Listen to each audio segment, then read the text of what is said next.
what I want to share with you to help you along your journey of any form of trauma recovery that you might be going through. We're all at different phases and different stages, experiencing different experiences.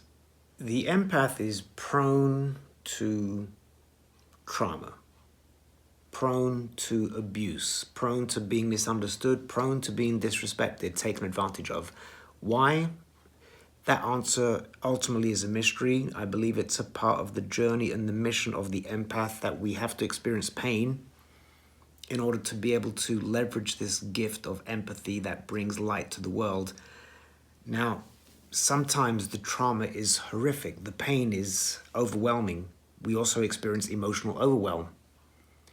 And what I want to share with you to help you along your journey of any form of trauma recovery that you might be going through. We're all at different phases and different stages, experiencing different experiences. One of my worst experiences, two main experiences, were childhood trauma, sexual abuse from a father, and then in my adulthood, narcissist abuse from a woman that was a total demon that people won't believe unless they've experienced it. I hope you have never experienced that type of evil and darkness, but it is out there, and the empath tends to attract that for some strange reason. But here's something that I want to share with you that has helped me so much through all forms of recovery from trauma. And it's been a constant throughout my life.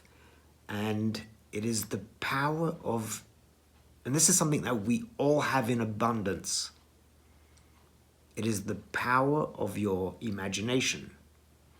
Albert Einstein once said this about the imagination. He said, logic will take you from A to B. Imagination will take you everywhere. I find that romantic. I find that powerful. I find that beautiful. I find it empowering because that's been the constant through my life in recovery. I have the ability to escape to beautiful places through my imagination. And the bonus of being in your imaginative state is that while you're in your childlike, imaginative, playful state, the brain goes into what's called theta. The theta mind or the theta brain is what happens to the brain during meditation, during calm and tranquility.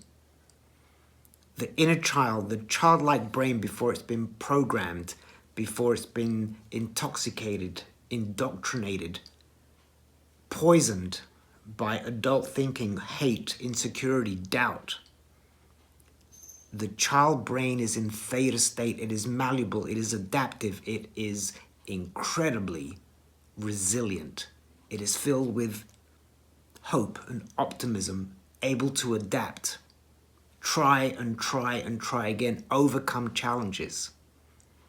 And a part of that is purely based on it still lives in the realm of possibility, imagination. And by connecting with your imagination, it's just a question of allowing yourself to be playful and childlike.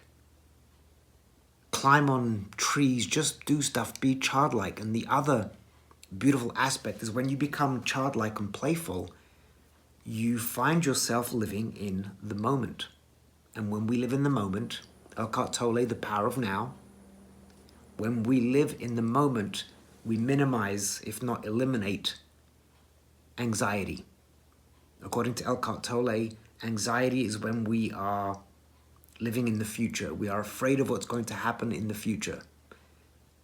And when we are in a state of grief or depression, we are living in the past. I don't completely subscribe to that theory. It's more complicated than that. But in theta state, your brain is resonating at a high and pure frequency. And that's where you want to get to in terms of recovery.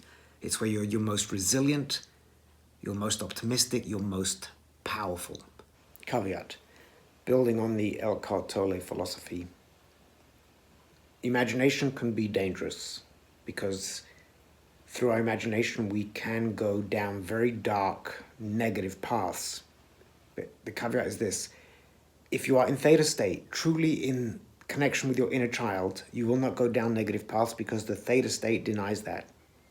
So when you go down a negative path, the imagination is going into the realm of the ego, which is fear, judgment.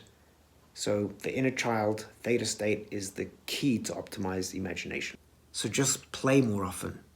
That can be through arts and crafts. It can be through playing silly games, dancing with when nobody's watching. Just be free in your expression.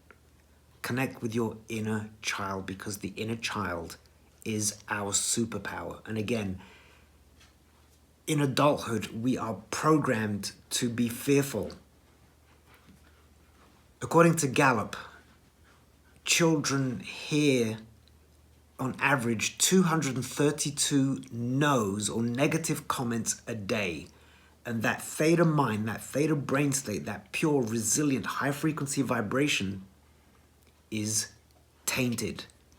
It is nullified through adult programming. And if we can reconnect with that high resonance, we free ourselves from pain, grief, anxiety, because we're living in the now. So be more playful, connect with your inner child. If you do want to learn more about how to connect with your inner child, I did write a book,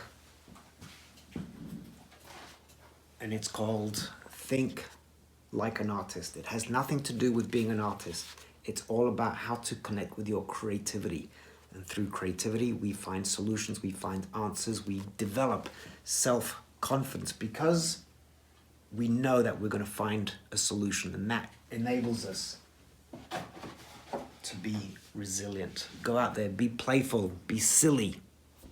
Enjoy. And don't forget to like and subscribe.